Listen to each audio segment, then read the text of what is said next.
Bienvenue dans le monde merveilleux de la finance en cette fin d'année 2025, un monde où la gravité n'existe plus vraiment, où les mauvaises nouvelles sont des cadeaux et où les bonnes nouvelles sont carrément divines. Et si vous avez l'impression que les marchés sont en train de marcher sur l'eau, rassurez-vous, vous n'êtes pas tout seul, mais attention, l'eau est peut-être juste très gelée.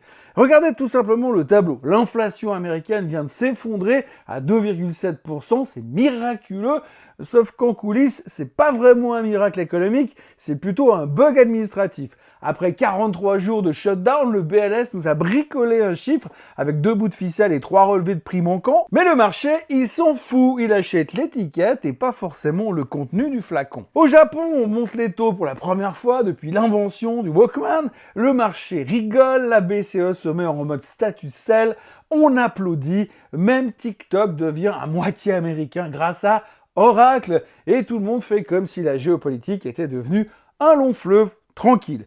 On est dans la phase foi religieuse, celle où on est convaincu qu'en tombant d'une falaise, on aura le temps d'apprendre à voler avant de toucher le sol. Le rallye du Père Noël a un boulevard devant lui, mais est-ce que ce boulevard mène vers la richesse ou vers un mur? On débriefe tout ça de la séance des 4 sorcières aux ambitions d'Oracle et on commence tout de suite. Bienvenue dans ce Morning Bull Live, je suis Thomas Veillet et nous sommes le vendredi 19 décembre 2025 et tout va trop bien.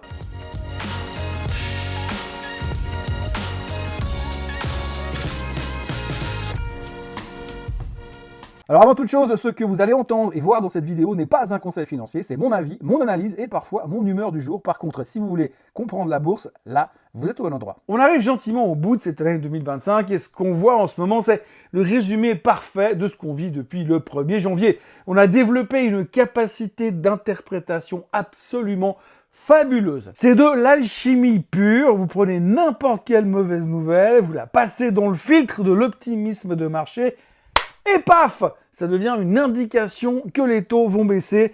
Et si la nouvelle est déjà bonne, alors là, ça devient carrément extraordinaire. Perso, je me souviens pas avoir vécu une période de déni aussi faste. Souvenez-vous, avant, être bullish, c'était presque de l'entêtement. On nous reprochait presque de trop croire en l'avenir, à un avenir meilleur. En 2025, c'est l'inverse. Aujourd'hui, si vous osez pointer du doigt ce qui déraille, vous vous faites lyncher. Si vous ne criez pas avec la foule que tout va bien et que ça ira encore mieux demain, vous êtes l'ennemi public numéro 1. Et là, au milieu de cette euphorie, on nous sort le grand épouvantail de la semaine, la fameuse séance des 4 sorcières. Ce vendredi, c'est donc l'échéance des futurs et des options, la grosse échéance. Les volumes sont monstrueux, alors forcément, les experts sont sortis du bois pour nous expliquer que tout peut arriver, que la volatilité pourrait exploser et que le ciel pourrait nous tomber sur la tête. Ouais.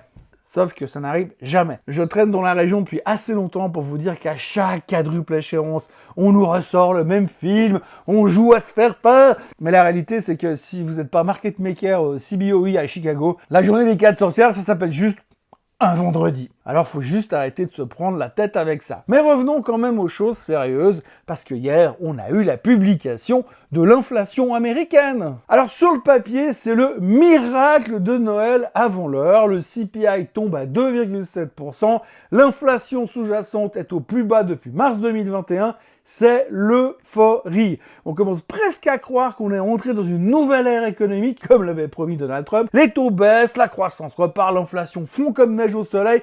C'est génial, vraiment génial, il n'y a pas d'autre vocabulaire pour dire ça. Sauf que, et là le sauf que, il faut l'écrire en gras, en majuscule et le souligner en rouge plusieurs fois. Parce que cette baisse soudaine n'est pas une victoire économique, c'est une victoire administrative. Et ce problème, il a un nom, le shutdown. Eh oui, encore lui. Pendant 43 jours, l'État fédéral a été à l'arrêt. Résultat, aucun chiffre au mois d'octobre et des données de novembre collectées avec un train de retard. Et puis alors surtout, 2/3 des prix n'ont jamais été relevés. Le BLS nous a donc pondu un CPI bricolé avec tout le génie dont l'administration est capable. Bref, c'est un chiffre bancal.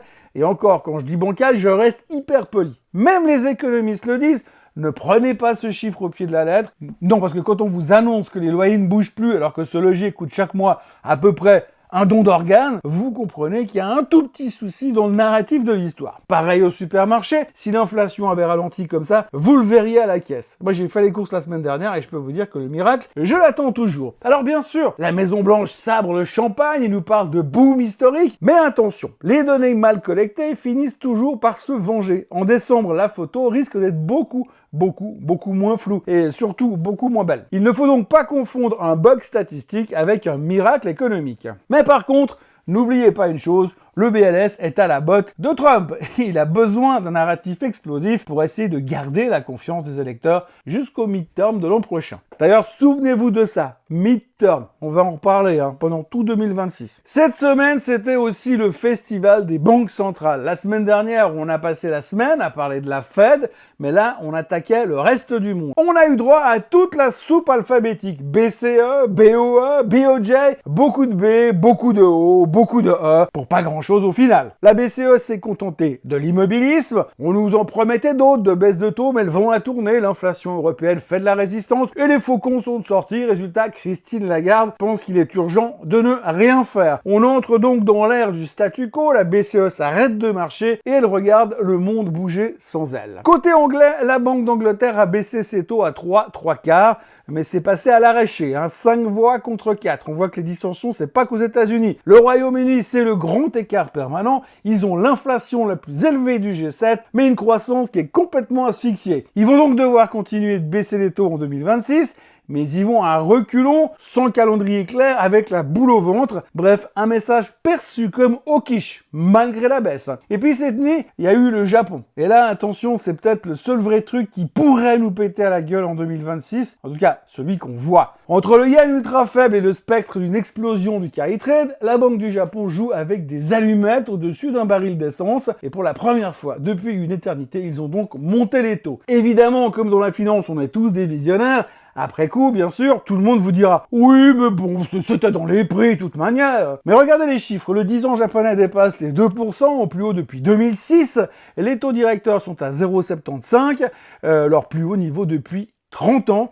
Pendant que tout le monde baisse les taux, eh bien, le Japon, eux, ils rament dans l'autre sens. Ils serrent la vis alors qu'ils vivent sous perfusion depuis la nuit des temps. Kazuo Ueda, le patron de la Banque du Japon, nous explique que même si les taux montent, ils restent négatifs. En réalité, ils visent un taux neutre à 1% pour la mi-2026. Mais le point neutre au Japon, c'est un peu comme l'horizon. On ne sait pas trop exactement où il se trouve. On nous dit aujourd'hui qu'il est quelque part entre 1% et 2,5%. Autant dire qu'ils avancent à tâtons avec une lampe torche qui clignote et pile à plat au fond d'un tunnel. Et franchement, si on arrive à 2,5% sur les taux directeurs au Japon, aïe aïe aïe. Le Japon serre donc la vis d'un côté avec les taux, mais injecte 21 000 milliards de yens de l'autre avec un plan de relance. C'est fascinant, ils sont en train de resserrer le garrot tout en tenant la perfusion à bout de bras. Et la réaction du marché, hier, c'était tout simplement un feu de tatami. Oui, un feu de tatami pour pas dire un feu de paille. Et d'ailleurs, on nous prédisait un peu l'apocalypse si le Japon bougeait. Ce matin, le Nikkei prend 1%, Shanghai monte, Hong Kong monte et New York a encore fini dans le vert hier, porté donc par une tech qui ne veut pas mourir suite au résultat canonissime de Micron. Financement de l'IA, pas de problème. Demande en baisse, pas de problème, on s'en fout. Peur de l'inflation, pas oublié. Tout ce qui nous faisait peur il y a 3 mois n'est devenu qu'une énième excuse pour faire du buy de dip. Si je ne devais retenir qu'une seule chose de cette fin d'année, c'est que le marché n'a plus peur de rien. On nous dit qu'un chiffre d'inflation est bon uniquement parce qu'il est totalement fucked up. C'est pas grave, on prend quand même. On achète l'illusion. J'ai l'impression qu'on marche dans le noir, au bord d'une falaise, en étant persuadé que si jamais on tombe, c'est pas grave, parce qu'on aura le temps d'apprendre à voler avant de toucher le sol. Pour le reste, c'est le grand écart habituel. Nike a battu les attentes, mais se fait démonter par Wall Street parce que la Chine est en train de caler. À l'inverse, FedEx explose les compteurs, les volumes reviennent, les coûts sont maîtrisés, le marché applaudit à deux mains. Et puis alors il y a bien sûr le feuilleton TikTok qui a trouvé une forme d'épilogue cette nuit, mais c'est même pas sûr. Oracle mène la danse pour racheter la branche américaine, c'est un deal élégant sur le papier. Washington est rassuré, Oracle rebondissait en bourse à cause de ça. Mais attention, Pékin n'a pas encore dit oui. Pour l'instant, c'est un château de cartes technologique qui ne demande qu'à tenir jusqu'en janvier si tout va bien. Au final, si vous prenez un peu de recul, pas trop, mais si vous prenez un peu de recul, le message des marchés est assez limpide. On s'en fout de tout. Des chiffres d'inflation bidons, on achète des banques centrales paumées, on achète des deals géopolitiques bricolés à la va-vite, on achète aussi. La peur est disparue, remplacée par une foi presque religieuse, presque mystique, celle qui, quoi qu'il arrive, nous dit que quelqu'un injectera du cash ou changera les règles du jeu. Le problème aujourd'hui, c'est même pas l'euphorie, c'est qu'on est juste devenu incapable d'imaginer une autre fin qu'un happy end. Aujourd'hui, on surveillera le PCA et les dépenses personnelles, mais vous fatiguez pas, hein. Tout va bien se passer, tout va même trop bien se passer. Dans 5 jours, c'est Noël, le sapin est prêt, le Père Noël a un boulevard devant lui, profitez-en bien et on se retrouve demain matin pour le Swiss Bliss et puis ensuite lundi pour un nouveau Morning Bull Live pour profiter des dernières aventures de l'année 2025. Excellente journée à tous, n'oubliez pas de vous abonner à la chaîne Swissquote en français, de liker cette vidéo, de la partager et de la commenter. Et pour le reste, à demain. Bye bye. Ce contenu est informatif et éducatif destiné aux personnes connaissant les marchés financiers. Il ne constitue pas un conseil en investissement, juridique ou fiscal. Le trading et l'investissement comportent des risques, notamment la perte de capital. Les CFD et actifs numériques sont volatiles et ne conviennent pas à tous. Swissquote décline toute responsabilité quant à l'exactitude du contenu ou aux pertes liées à son usage. Produits et services disponibles selon la législation en vigueur.